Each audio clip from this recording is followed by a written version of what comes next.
Hey everybody, it's Will Kennedy, and Marc Lacuesta here in Nashville. we're stopping by today to tell you guys about a little project we've got going on October 8th.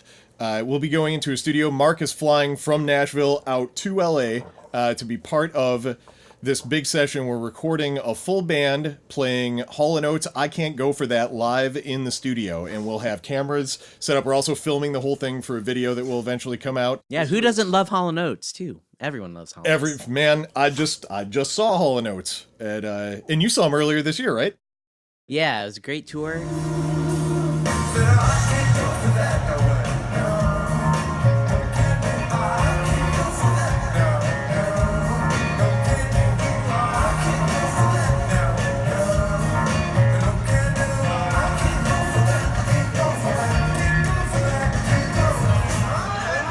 And John Oates lives here in Nashville, so I've had the opportunity to work with him once or twice, record strings for one of his albums, and he's a wonderful guy. Loves Filipino food, so he can't be all that bad, right? I have to wonder if this is maybe the first time anyone on the podcast will know that you are of Filipino heritage. Oh, I don't know. Since no one's ever actually seen us, and that I'm bald. Right. And that I'm fat. Well, we're both. No, I think, is anyone on the podcast thin, really? No. Well, no. Tennessee's kind of thin. Tennessee's thin. He's the thinnest of us, I would say. He's svelte. We're all meaty. But none of this has to do at all with the Hall & Oates session. Which, again, October 8th, I'm told by our live stream folks, so it's going to be available on via YouTube through my channel, which is Will Kennedy Producer on YouTube. It will also be available through my Facebook feed, and you can find me on there as just Will Kennedy. Just search for me, and you'll find me there. Apparently, the Facebook video can only run in 4-hour chunks, so you may log on and find that we've dropped off for a second and we're reconnecting, but we'll be on all day, or you can just stick with YouTube and we will be there all day.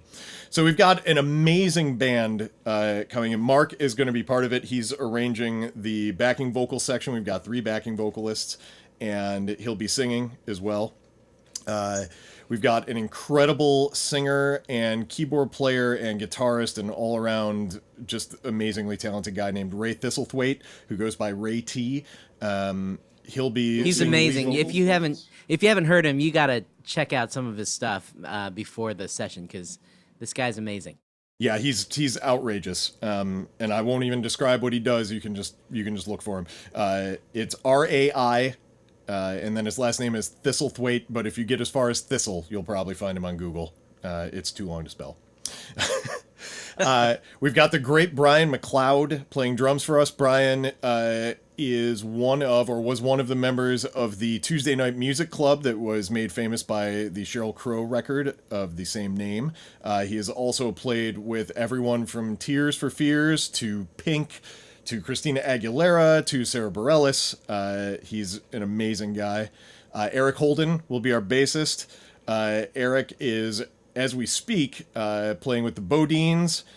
He has in the past played with Josh Groban, and Fight for Fighting, Shakira, that's right. And we've got Blake Strauss on guitar. Blake is probably best known at this point. He plays with a lot of cool indie bands. Atlas Genius, he was recently touring with, Hunter Hunted, and a few others. You can look him up. Who am I forgetting? Charlie Prince, who has played with John Mayer, Rihanna, and many others. Who's left? AJ Teschen, who's a great session singer here in Los Angeles. Lizzie Loeb, who is an incredible singer, writer, and guitar player, and an artist in her own right. And then I think that's all, right? That 8 people, including you? Yeah, I think so. And then we'll have a great Los Angeles engineer and friend of mine named Will Briere will be engineering the session. You'll be able to see him doing his thing on the live stream. I'll be producing rather than engineering that day, because we're going to be filming the whole thing, so I got to keep track of all that. You'll see me running around like a chicken with my head cut off, I'm sure. But yeah, we were talking before we started up here, the whole reason this got started, I had a crazy idea a couple of years ago. I love Hall & Oates, and I love I Can't Go For That. And it's a song that everybody loves and has kind of come back around to appreciating, I think, now.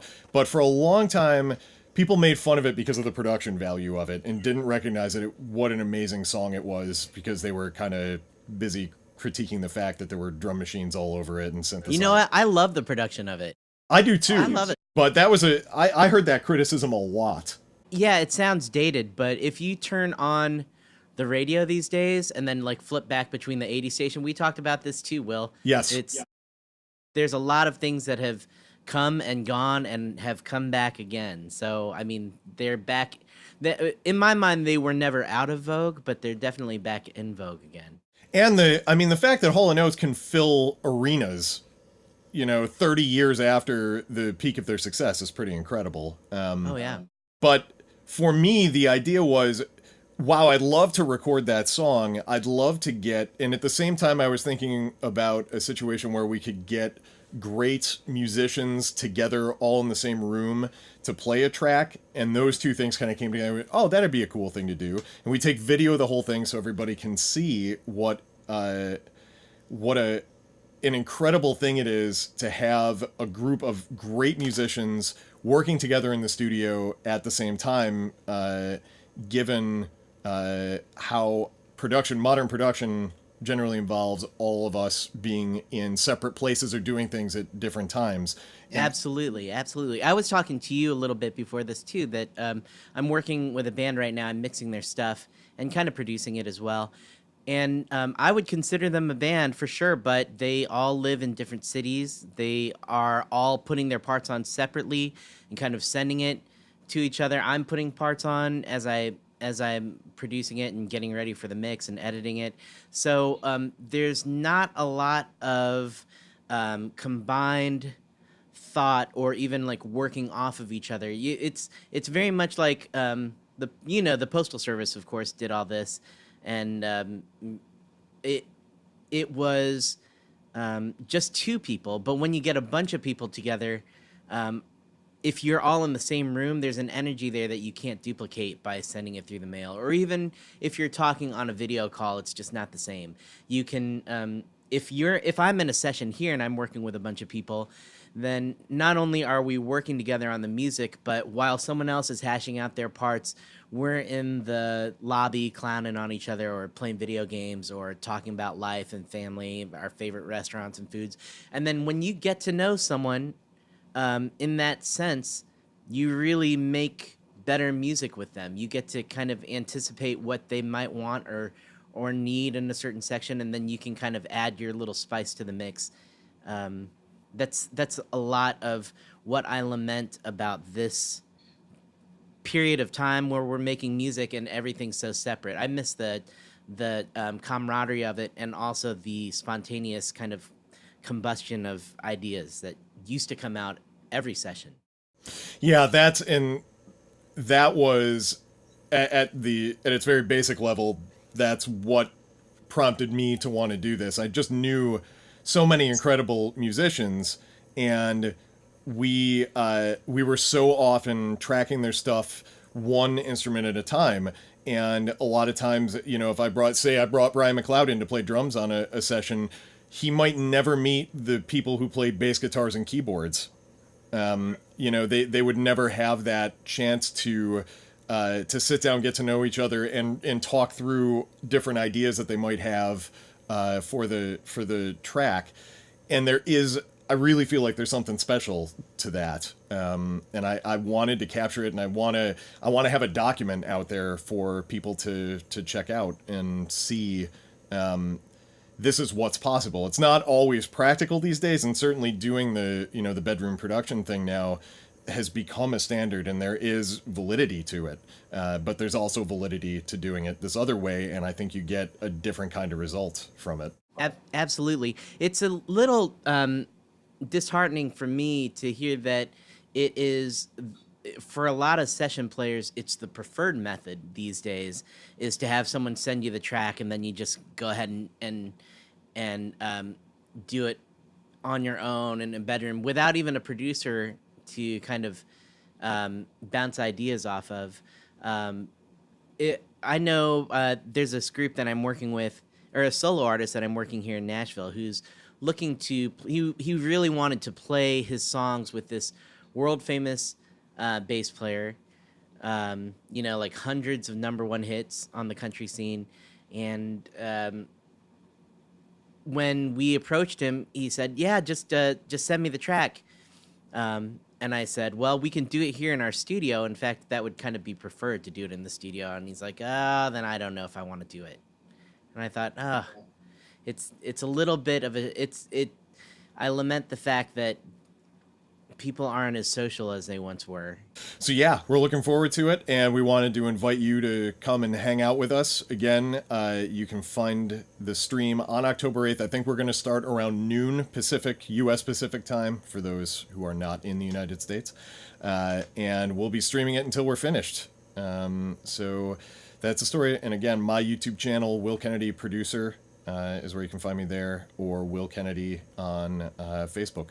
Yeah, very excited. And hopefully, like, some of our, I don't know how, it's probably going to be a crowded session. I was going to say, I don't know if any of our friends, like other engineers or your friends, are going to be stopping in throughout the session to say hello. I don't know if Wallace is stopping by, or if Cook is stopping by, or even if Furch is stopping by, anybody. But I know they're not integral to the creation of the music. I'm just excited about the hang, I guess.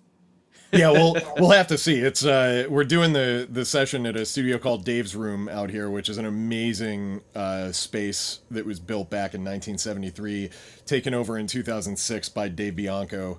I actually helped him wire the place up back then, and it's been one of my favorite places to work ever since. But it's straight out of like the mid 1970s. It's wood everywhere and a bunch of isolation booths, and it's exactly what we needed for this session.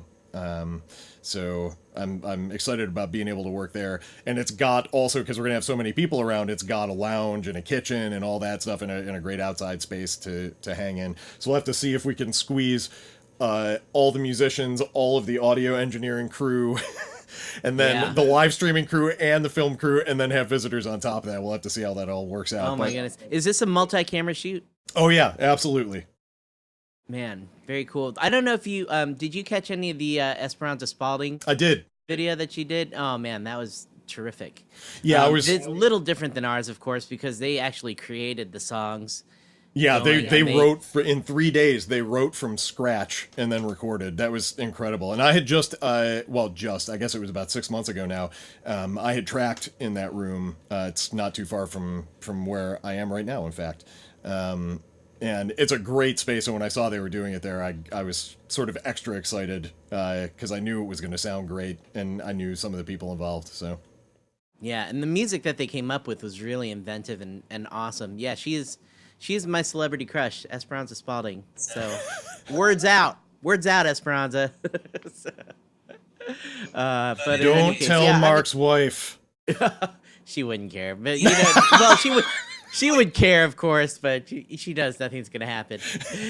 So, but in any case, yeah, I'm excited for it. And this session will also be a little bit of a celebration, because we'll be celebrating a birthday. I will. Well, immediately a couple days before. Immediately prior. 2 days before the session is my birthday.